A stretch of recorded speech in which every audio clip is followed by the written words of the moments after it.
तो जिस तरीके से हमने पिछली एक्सरसाइज में रिलेशंस के बारे में पढ़ा, ऐसे ही क्लास 11th में हमने फंक्शंस के बारे में पढ़ा था। फंक्शंस क्या होते हैं, अलग अलग तरह के फंक्शंस क्या होते हैं, trigonometric function, signum functions, polynomial functions वगैरह वगैरह। अब हम इस बार भी फंक्शंस को अलग अलग कैटेगरी में क्लासिफाई करना सीखेंगे। तो जो ये एक्सरसाइज है, it is about types of function. तो शुरू करते हैं। A function f which is mapped from x to y, यानी कि डोमेन x है और कोडोमेन y है, इज डिफाइंड टू बी 1 1 और इंजेक्टिव। तो इंजेक्टिव वर्ड है या 1 1 है if image of distinct element of x under f are distinct. Suppose करो ये मेरा सेट x है, ये मेरा सेट y है, x के किसी भी पॉइंट से ये y पे उसकी इमेज बन रही है। ये x का दूसरा पॉइंट है जिसके लिए इमेज यहां पे बन रही है। तो ये कह रहे हैं ये जो फंक्शन है ये 1 1 होगा अगर x के हर अलग पॉइंट के लिए, for every distinct element of x, y में एक अलग इमेज बन जाए। सपोज करो x का कोई एक थर्ड पॉइंट x3 ऐसा था जिसकी इमेज y2 ही हो, तो ये फंक्शन 1 1 नहीं रह गया, बिकॉज यहां पर ये जो दो पॉइंट हैं इनकी एक कॉमन इमेज हो गई है। अगर ऐसा नहीं हो रहा है तो फंक्शन 1 1 है। इसको मैं रिमूव कर देता हूं और इस थर्ड पॉइंट के लिए एक अलग इमेज 3 बना देता हूं, तो ये फिर से 1 1 हो गया। इन्होंने कहा for every x1 x2 belonging to x, यहां पर कोई भी दो पॉइंट ले लें, fx1 इक्वल टू fx2, अगर दोनों की इमेज सेम है तो इसका मतलब वो एक ही पॉइंट है, वो ये दो डिस्टिंक्ट पॉइंट नहीं है। अगर ऐसा नहीं होता, यानी कि फंक्शन 1 1 नहीं होता, जैसे मैं कह रहा था कि दो पॉइंट की सेम इमेज हो जाए, तीन पॉइंट की सेम इमेज हो जाए, तो ऐसा फंक्शन मैनी वन कहलाता है। तो 1 1 मतलब हर पॉइंट की एक डिस्टिंक्ट इमेज होना, और मैनी वन मतलब एक से ज्यादा पॉइंट की एक कॉमन इमेज होना। इसको हम इंजेक्टिव फंक्शंस भी बोलते हैं। अब जैसे मेरे पास ये 4 एग्जाम्पल्स हैं, तो यहां पर मैं देखूं तो यहां पर 1 2 3 4 4 पॉइंट हैं। 1 की इमेज है A, 2 की इमेज है B, 3 की इमेज है D, 4 की इमेज है C। तो चारों पॉइंट की डिस्टिंक्ट इमेज है, इसलिए F1 जो है ये एक 1 1 फंक्शन है। F2 को देखूं तो 1 और 2 दोनों की इमेज कॉमन B है, इसलिए F2 1 1 नहीं है, F2 मैनी वन है। ऐसे ही F3 भी मैनी वन हो गया, बिकॉज 1 और 2 की इमेज A है, जबकि ये जो फंक्शन F4 है ये फिर से 1 1 हो गया। नेक्स्ट क्लासिफिकेशन है onto function. A function f from x to y, x तुम्हारा डोमेन हो गया, y को डोमेन हो गया, is set to be onto और सर्जेक्टिव। ऑन टू फंक्शन को हम सर्जेक्टिव भी कहते हैं if every element of y is the image of some element of x under f, that is for every element belonging to y there exists an element x in capital X such that fx is equal to y। इस चीज को समझने की कोशिश करते हैं। Suppose करो ये मेरा डोमेन सेट x है और ये मेरा कोडोमेन सेट y है, तो y में जितने भी पॉइंट हैं इनकी यहां कोई ना कोई प्री इमेज है। हर पॉइंट के लिए कोई ना कोई x ऐसा जरूर अवेलेबल है जिसकी इमेज y में कहीं ना कहीं है, तो ये फंक्शन ऑन टू या सर्जेक्टिव हो जाएगा। इन चारों फंक्शंस f1 f2 f3 और f4 को देखते हैं। तो f1 में अगर ये मेरा x है, ये मेरा y है, इन्होंने x1 x2 लिख दिया है, जो भी कहो, उसमें a की प्री इमेज है 1, B की प्री इमेज है 2, C की प्री इमेज है 4, D की प्री इमेज है 3, लेकिन E की और F की कोई प्री इमेज नहीं है। इसका मतलब there is no x for which fx is equal to E या fx is equal to f कहा जा सके, तो ये फंक्शन ऑन टू नहीं है। ऐसे ही मैं F2 को देखूं तो यहां पर A की प्री इमेज है, B की प्री इमेज है, C की प्री इमेज है, D की प्री इमेज है, लेकिन E और F की कोई प्री इमेज नहीं है, इसलिए ये भी ऑन टू नहीं है। F3 में A की एक से ज्यादा प्री इमेजेस हैं, ये चलेगा, दिस इज अलाउड। B की प्री इमेज है, C की प्री इमेज है, तो जितने भी एलिमेंट हैं सबके लिए यहां पर कोई ना कोई एक प्री इमेज है, इसलिए F3 ऑन टू है। और F4 में A, B, C, D चारों की प्री इमेजेस हैं, इसलिए F4 भी ऑन टू है। तो ये ऑन टू हो गए। अब इन्होंने कहा एक नया टर्म कॉइन किया, बाइजेक्टिव। इसको मैं 1-1 एंड ऑन टू कहूंगा। तो कोई ऐसा फंक्शन जो 1-1 भी हो और ऑन टू भी हो, उसको मैं 1-1 ऑन टू या बाइजेक्टिव कहूंगा। तो फिर से एग्जांपल देखूं तो F1 नहीं है बिकॉज ये ऑन टू नहीं था, F2 नहीं है बिकॉज ये ऑन टू भी नहीं है और 1-1 भी नहीं है। यहां पर EF की प्री इमेज नहीं है इसलिए ये ऑन टू नहीं है, और 1 और 2 की कॉमन इमेज B बन गई इसलिए ये 1-1 भी नहीं है। F3 भी 1-1 ऑन टू नहीं है बिकॉज ये ऑन टू तो है लेकिन 1 और 2 की एक कॉमन इमेज है इसलिए ये 1-1 नहीं है, मैनी टू 1 है। और ये जो फंक्शन F4 है ये 1-1 ऑन टू है बिकॉज ये जो चारों एलिमेंट हैं 1, 2, 3, 4 इनकी यूनिक इमेजेस हैं, इसका मतलब ये 1-1 है। और A, B, C, D इन चारों की प्री इमेजेस हैं इसलिए ऑन टू। अब इन एग्जांपल्स के थ्रू ये 1-1 ऑन टू और 1-1 ऑन टू के कंसेप्ट को समझने की कोशिश करते हैं। इन्होंने कहा let A be the set of all 50 students of class 10th in school, let F be a function mapped from A to N। A जो है ये बच्चों का सेट है और N नेचुरल नंबर्स का सेट है। Be function defined by Fx is equal to roll number of the student. Show that F is 1-1 but not, ये मिसप्रिंटिंग है, बट नॉट ऑन टू। तो ऑब्वियसली कोई भी बच्चे को मैं लूं, अगर मैं कोई बच्चा लूं बिलोंगिंग टू A तो इसका एक डिस्टिंक्ट रोल नंबर होगा। ऐसा नहीं हो सकता कि क्लास में किन्हीं दो बच्चों के सेम रोल नंबर हो जाएं, इसलिए फंक्शन 1-1 होगा। लेकिन जो मेरा Y वाला सेट था, यानी कि जो मेरा इमेज सेट था, जो मेरा कोडोमेन था, नेचुरल नंबर के सेट को देखूं तो यहां पर 1 से लेकर के 50 ये जो नेचुरल नंबर होंगे इनकी तो प्री इमेज होगी, लेकिन नेचुरल नंबर का सेट 50 पे आके खत्म तो हो नहीं जाता। जो 51 है, 52 है, यानी कि 50 के बाद के जितने भी नंबर हैं इनकी कोई प्री इमेज नहीं होगी। इसका मतलब there are certain elements in codomain जिनके लिए कोई एलिमेंट डोमेन में नहीं है, इसलिए ये ऑन टू नहीं है। This is not an onto function. Show that the function f mapped from n to n, ये नेचुरल नंबर से नेचुरल नंबर में मैप कर रहे हैं, given by fx is equal to 2x is 1-1 but not on to.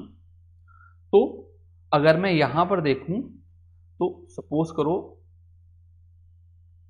मैं ये domain बनाऊं और ये कोडोमेन बनाऊं, तो जो मेरा पॉइंट होगा 1 इसकी इमेज होगी 2 because fx is equal to twice of x।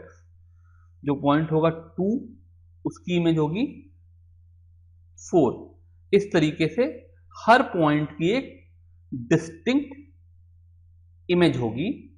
लेकिन यहां पर जो मेरे ऑड नंबर्स हैं, जैसे सपोज करो यहां पर मैं 1 ले लूं तो 1 की कोई प्री इमेज नहीं होगी। ऐसा कोई नेचुरल नंबर नहीं है इसको 2 से मल्टीप्लाई कर दूं तो 1 दे दे, इसलिए 1 की कोई इमेज नहीं होगी, 3 की कोई इमेज नहीं होगी, 5 की कोई इमेज नहीं होगी। इसलिए जो फंक्शन है ये 1-1 तो है लेकिन ऑन टू नहीं है।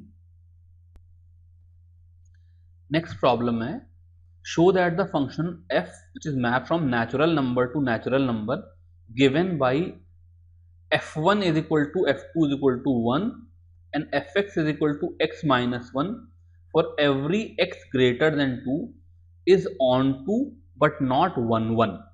तो फिर से अगर मैं देखूं, ये मान लो मेरा पहला सेट n है, दूसरा सेट n है, तो 1 और 2 इनके लिए सेम इमेज है 1, f1 की वैल्यू भी 1 है, f2 की वैल्यू भी 1 है, इसलिए क्लियरली दिस इज नॉट 1 1। एक से ज्यादा एलिमेंट की एक इमेज हो जाए तो ये 1 1 नहीं रह जाएगा, ये मैनी टू 1 हो जाएगा।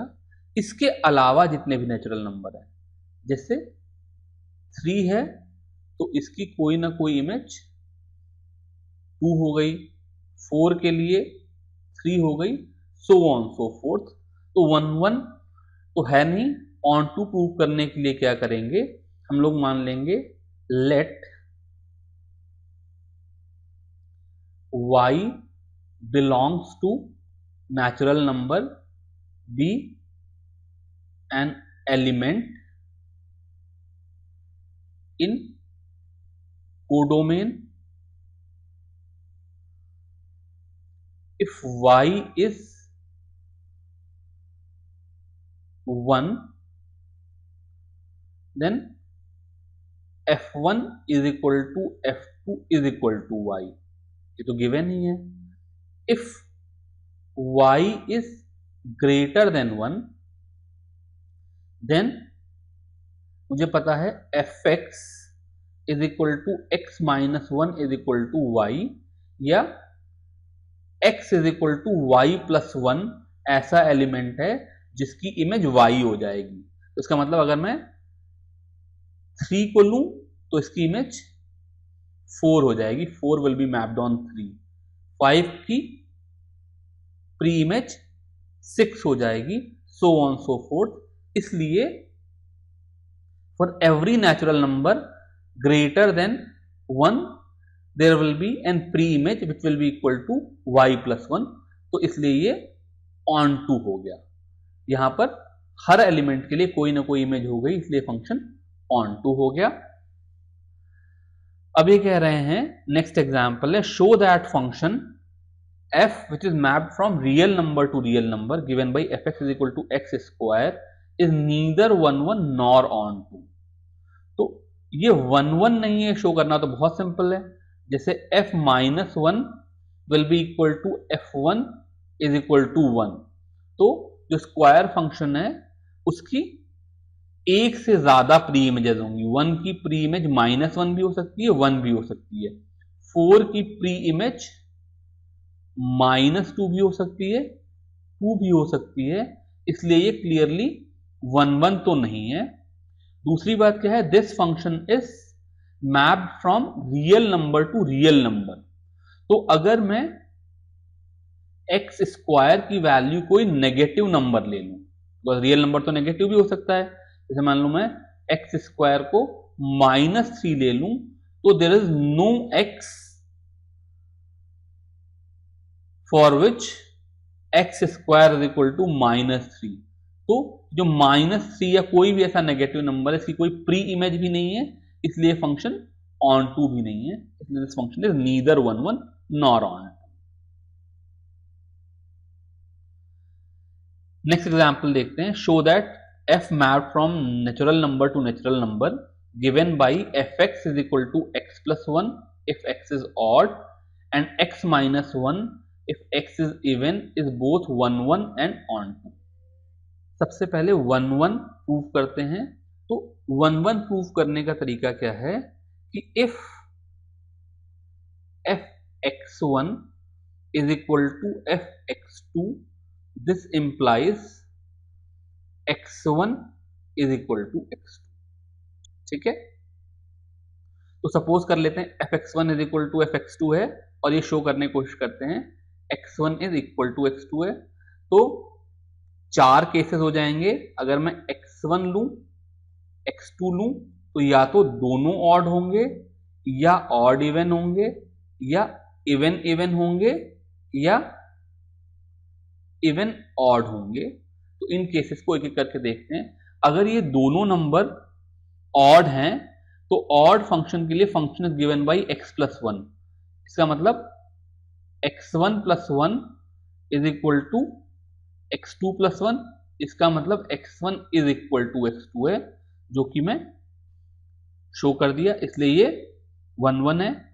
अगर दोनों इवन है तो इवन फंक्शन के लिए फंक्शन x माइनस 1 है, तो यहां से x1 minus 1 is equal to x2 minus 1 आ गया, इसलिए ये फिर से x1 इक्वल टू x2 आ गया। तो इस केस में भी फंक्शन 1 1 ही रहेगा। अगर x1 ऑड है और x2 इवन है, तो यहां से मेरा क्या रिलेशन आ जाएगा, x1 plus 1 is equal to x2 minus 1। इसका मतलब क्या हुआ कि x2 माइनस x1 की वैल्यू 2 हो गई, और x2 माइनस x1 की वैल्यू 2 हो नहीं सकती, बिकॉज एक इवन नंबर में से मैं ऑड नंबर सब्ट्रैक्ट करूं तो कभी भी 2 नहीं आएगा। इसका मतलब ये केस पॉसिबल ही नहीं है। बाय सिमिलर लॉजिक अगर मैं x1 को इवन और x2 को ऑड रखूं तो ये वाला केस भी पॉसिबल नहीं होगा। इसका मतलब अगर कभी भी fx1 की वैल्यू fx2 के इक्वल है तो तभी होगी जब x1 is equal to x2 होगा, इसलिए फंक्शन 1 1 है। अब इसको ऑन टू प्रूव करना है, तो ऑन टू प्रूव करने के लिए दो तरह के केसेस हो जाएंगे। अगर मेरा x1 ऑड है तो जो fx1 है इसकी वैल्यू x1 प्लस 1 हो जाती है, वो इवन हो जाता है। तो अगर मैं इसको y1 से डिनोट करूं तो for every even y pre image is y1 minus 1। अगर y1 की वैल्यू x1 प्लस 1 है तो x1 की वैल्यू y1 माइनस 1 हो जाएगी। अब हर इवन नंबर के लिए 2 की प्री इमेज 1 हो गई, 4 की प्री इमेज 3 हो गई, 6 की प्री इमेज 5 हो गई। इस तरीके से हर इवन y के लिए जरूर कोई ना कोई प्री इमेज हो गई। अब देखते हैं, अगर मान लो मेरा x1 इवन होता तो जो मेरा fx1 की वैल्यू x1 माइनस 1 हो जाती, और मैं मान लो इसको y1 से डिनोट करूं जो कि एक ऑड नंबर हो जाता। तो फॉर एवरी ऑड y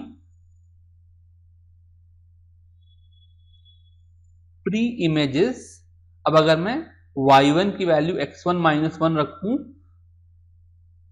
तो x1 की वैल्यू y1 प्लस 1 आ जाएगी, यानी कि हर ऑड नंबर की जो प्री इमेज होगी वो y1 प्लस 1 हो जाएगी। तो 1 की जो प्री इमेज होगी वो 2 हो जाएगी, 3 की प्री इमेज 4 हो जाएगी। इस तरीके से हर ऑड नंबर की भी प्री इमेज है, हर इवन नंबर की भी प्री इमेज है, इसलिए फंक्शन 1 1 के साथ साथ ऑन टू भी। नेक्स्ट एग्जाम्पल है, show that an onto function f which is mapped from 1 2 3 to 1 2 3 is also 1 1। इसको हम कॉन्ट्रडिक्शन से प्रूव कर लेते हैं। हम कहते हैं assume it is not 1 1। ठीक है, अगर ये 1 1 नहीं है तो many to 1 है। तो यहां पर जो मेरे 3 एलिमेंट हैं उनको मैं जनरलाइज करके मान लो x1 x2 x3 लिख लेता हूं। तो सपोज करो fx1 is equal to fx2 is equal to कुछ xi है, यानी कि यहां पर कोई दो एलिमेंट की एक कॉमन इमेज हो गई। तो अब मेरे पास जो मेरा कोडोमेन फंक्शन है, यहां पर दो एलिमेंट बचे, जबकि इनकी प्री इमेज के लिए मेरे पास खाली एक ही एलिमेंट बचा। तो इसका मतलब 2 और 3 दोनों की कोई प्री इमेज नहीं हो सकती। इसका मतलब ये फंक्शन ऑन टू नहीं हो सकता, और चूंकि उन्होंने कहा है कि ये फंक्शन ऑन टू है, इसलिए इसको 1 1 भी होना पड़ेगा। जो मेरा एजम्पशन है ये गलत हो गया। तो बाय कॉन्ट्रडिक्टिंग आवर एजम्पशन हम ये शो कर सकते हैं कि अगर फंक्शन ऑन टू है तो उसको 1 1 भी होना पड़ेगा। इसका ऑपोजिट ये क्वेश्चन है, इस एग्जांपल में ये कह रहे हैं कि show that a function f which is mapped from 1 2 3 to 1 2 3 if it is 1 1 then it must be on 2। अब ये फंक्शन 1 1 है, इसका मतलब यहां पर जो 3 एलिमेंट हैं x1 x2 x3 या 1 2 3, इनकी कोई डिस्टिंक्ट इमेज है। ठीक है, तो मैं इसको अगर मैं xi xj और xk कर दूं तो कम से कम 3 इमेज तो हो ही गई, और यहां पर खाली 3 ही मेंबर हैं, तो इन 3 के अलावा कोई चौथा एलिमेंट यहां पर है ही नहीं, इसलिए ये फंक्शन ऑन टू हो गया। इस तरीके से हमने सारे एग्जाम्पल्स कर लिए, अब एक्सरसाइज करेंगे।